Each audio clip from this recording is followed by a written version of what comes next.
शिव महापुराण वर्णन करती है, किसी भी छठ के दिन, चाहे अंधेरी की छठ हो, चाहे उजाले की छठ हो, किसी भी छठ के दिन अगर षडानंद कार्तिकेय जी महाराज का नाम लेकर 6 बेलपत्र और उस 6 बेलपत्र पर 6 दुर्वा, 6 पुष्प, 6 अक्षत के दाने रखकर षडानंद कार्तिकेय बाबा के स्मरण कर कर शिवलिंग की जो जलाधारी है, उस जलाधारी पर जहाँ अशोक सुंदरी का स्थान है, उसी के पास में कार्तिकेय जी का स्थान है।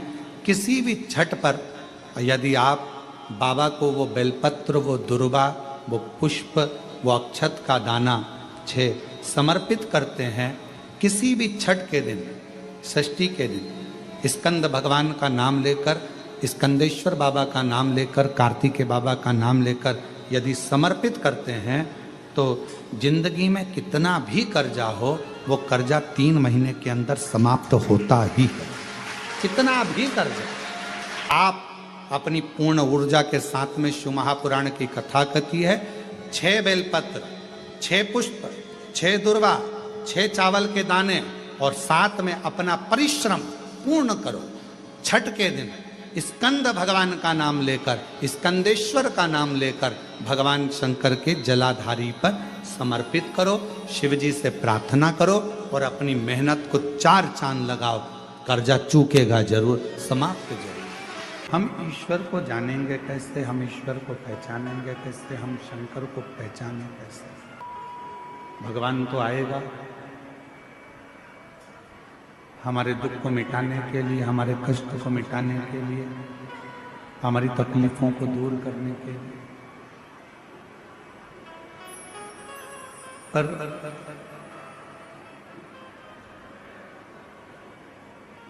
यदि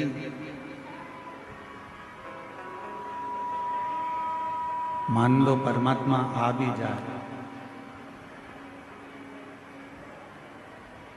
तो हम उसको पहचाने कैसे?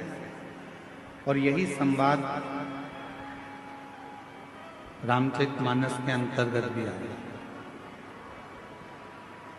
यही की है संवाद।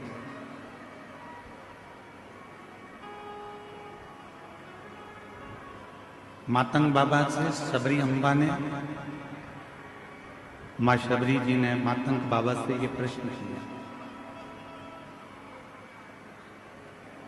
माँ शबरी अम्बा मातंग ऋषि जी से प्रश्न करती हैं कि आप कहते हो कि एक दिन राम आपकी कुटिया तक आएंगे, आपके दरवाजे तक आएंगे, एक दिन परमात्मा आपके दरवाजे तक आएगा, तब आप कह रहे हो कि परमात्मा का दर्शन होगा, भगवान शबरी तुम्हारे दरवाजे तक आएगा, पर शबरी कह रही है कि मेरे दरवाजे पर भगवान आएगा तो मैं उसको पहचानूंगी कैसे? जब भगवान हमारे दरवाजे पर आएगा तो मैं उसको जानूंगी कैसे?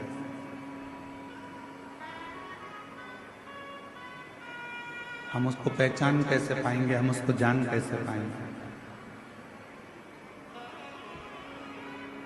तो गुरु मातंग ऋषि ने शब्द कहा, शबरी तुम परमात्मा को पहचानोगी कि नहीं पहचानोगी हम नहीं जानते, हम तो इतना जरूर जानते हैं कि तुम रोज यदि उस परमात्मा को याद करोगी और परमात्मा जब तुम्हारे नजदीक में आएंगे तो तुम परमात्मा को पहचानोगी कि नहीं पहचानोगी हम नहीं जानते, पर यह जरूर है कि परमात्मा तुमको जरूर पहचान जाएगा।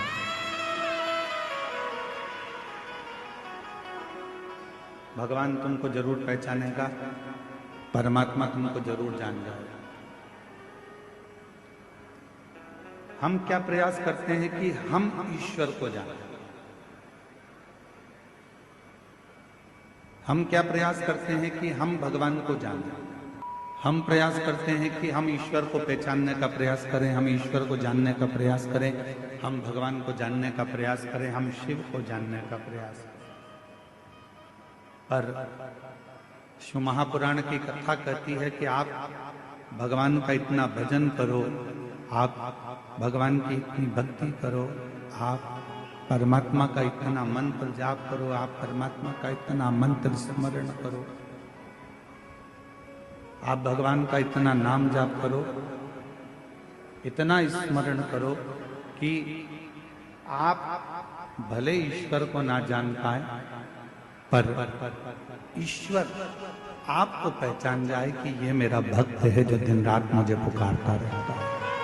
हम ईश्वर को जाने ना जाने पर जब हमारी भगवान शिव के प्रति अविरल भक्ति उत्पन्न हो जाए, जब हमारे भजन का बल बढ़ जाए, तो वो ईश्वर हमको जरूर। जो महापुराण में तो यहाँ तक वर्णन किया गया है कि यदि मार्गशीर्ष मास के आद्रा नक्षत्र के दिन ब्रह्म मुहूर्त से लेकर शाम को प्रदोष काल तक अगर कोई एक बार भी भगवान शंकर के शिवलिंग का दर्शन कर लेता है तो उसकी जिंदगी में उसने कितने भी व्रत करे हो, उपास करे हो, उन व्रतों में, उन उपासों में अगर कोई त्रुटि रह गई है, कोई गलती हो गई, कोई यज्ञ करा, अनुष्ठान करा, साधना करी, तप करा, व्रत करा, दान करा, पुण्य करा, सत्कर्म करा, उसमें अगर कोई त्रुटि रह जाती है, कोई कमी रह जाती है, कुछ छूट गया होता है, तो केवल मार्गशीर्ष मास के आद्रा नक्षत्र के दिन भगवान शंकर के शिवलिंग का दर्शन कर लेने से वो सारी त्रुटियां समाप्त हो जाती है और शिव की कृपा। अब कितनी बड़ी कृपा है भगवान शंकर जी की कि ये 5 दिन की जो कथा है 6 तारीख से 10 तारीख तक जो हो रही है 5 दिन की कथा, उसमें बीच में 9 तारीख पड़ रही है और उस 9 तारीख को मेरे शंकर भगवान की प्रथम ज्योति का दर्शन हुआ, शिवलिंग का दर्शन हुआ आद्रा नक्षत्र के दिन भगवान शिव।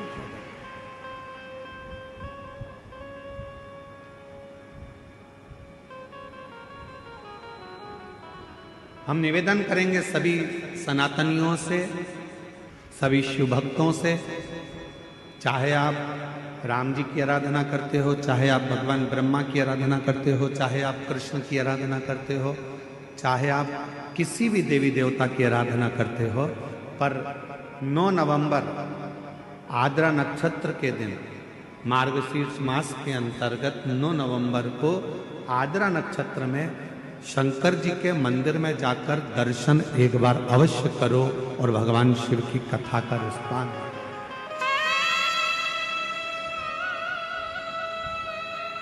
अवश्य।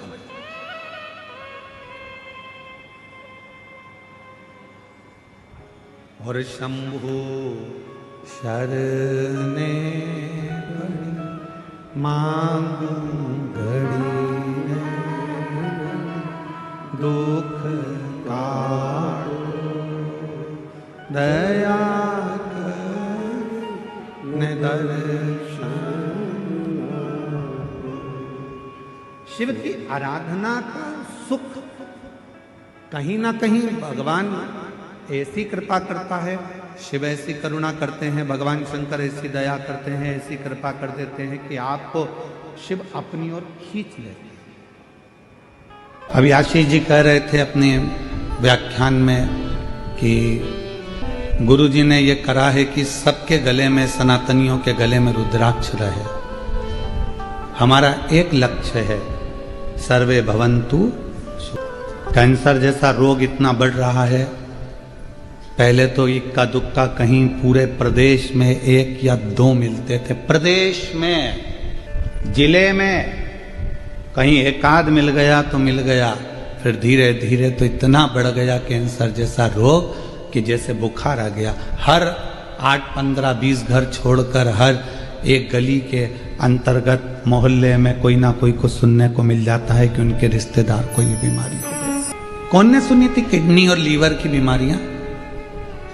पहले के लोग तो कुछ नहीं जानते थे, पर आज के समय में जहां देखो लीवर खराब हो गया, किडनी गड़बड़ हो गई, ये हो गया, वो हो गया। इन बीमारियों से सब ग्रसित है। ऐसा कोई संसार का मनुष्य नहीं है जो बीमारियों से घिरा नहीं है।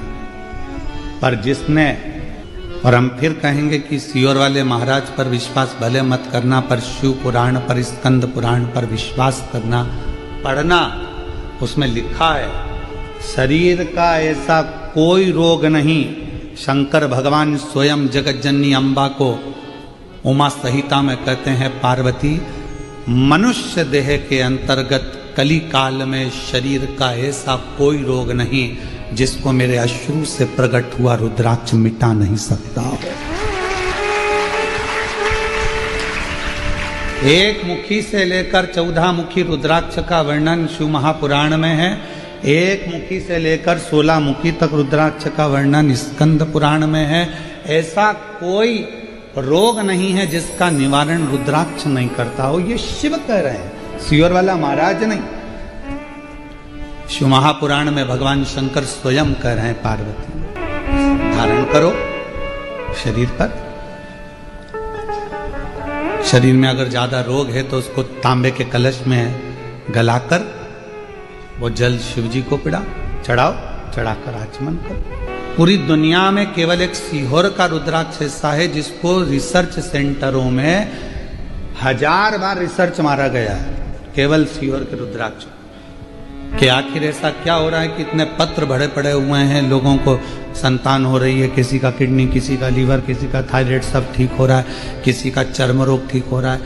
हजारों बार रिसर्च करा गया, तब पता चला कि ये रुद्राक्ष गंडकी रुद्राक्ष है। इसमें गंडकी नदी का जल का तत्व आ जाता है और वो रुद्राक्ष का जल हमारे शरीर के अंदर जब जाता है तो वो जैसे गंडकी नदी में पड़ा हुआ एक पाषाण, एक पत्थर सालिग्राम बन जाता है, उसी तरह गंडकी का रुद्राक्ष हमारे जीवन को एक आनंद प्रदान करता है, सुख प्रदान करता है। पर रुद्राक्ष हो, चाहे बेलपत्र हो, चाहे श्री शिवाय नमस्तुभ्यम हो, चाहे एक लोटा जल हो, कब असर करेगा? जब आपने उस पर पूर्ण विश्वास कर लिया, भरोसा। एक पत्र है, कथा की शुरुआत में वो पत्र जलगांव के सदाकर है कि सवाकर है, सुधाकर नगर गोदावरी कॉलेज। मेरा नाम मंदा संभाजी पवार है। कहीं बैठी हो तो हाथ हिला सकती हैं। मंदा संभाजी पवार, आप ही आइए। मैं बाबा को प्रणाम करने के लिए आई हूं। गुरुदेव, एक लोटे जल का मेरे बेटे के गले में 2 गठाने थी। वो अस्पताल जाकर हम लोगों ने दिखाया, पुणे भी, नासिक भी, इन सभी अस्पतालों में जांच कराई तो पता चला कि कैंसर की गठान।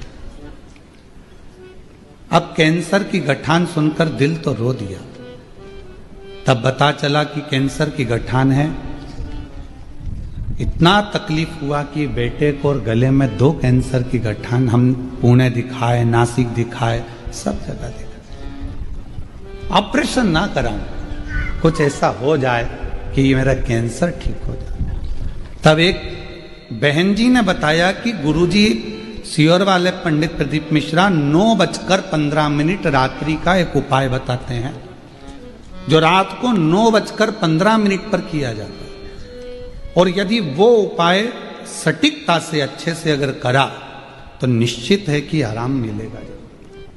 सीहोर का रुद्राक्ष लाए, 9:15 वाला रात्रि का उपाय करना प्रारंभ करा और बाबा की ऐसी कृपा हुई कि बेटे की गांठ की जांच मुंबई भेज दी गई। और मुंबई से जब जवाब आया तो पूरी गठाने नील थी, बाबा की कृपा से।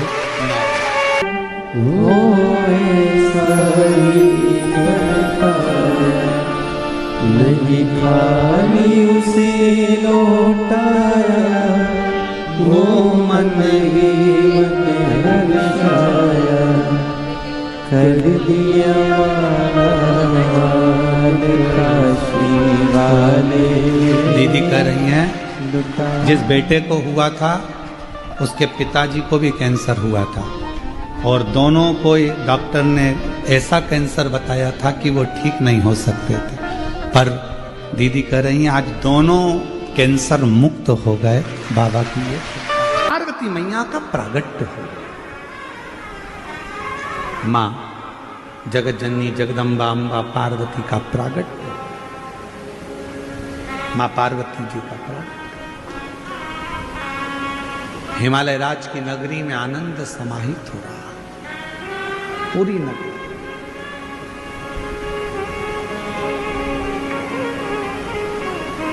पूरी नगरी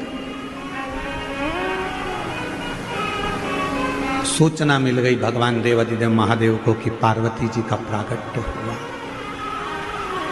सबसे पहला काम भगवान शंकर जी ने एक करा कि पार्वती जी के प्रागट्य पर देव ऋषि नारद को पार्वती जी का भाग्य बताने के लिए भेज दिया गया। मेरे ओघड़ रानी ने, मेरे शंभू ने, मेरे त्रिकालदर्शी कैलाशी अविनाशी शंकर भगवान देव ऋषि नारद आ गए।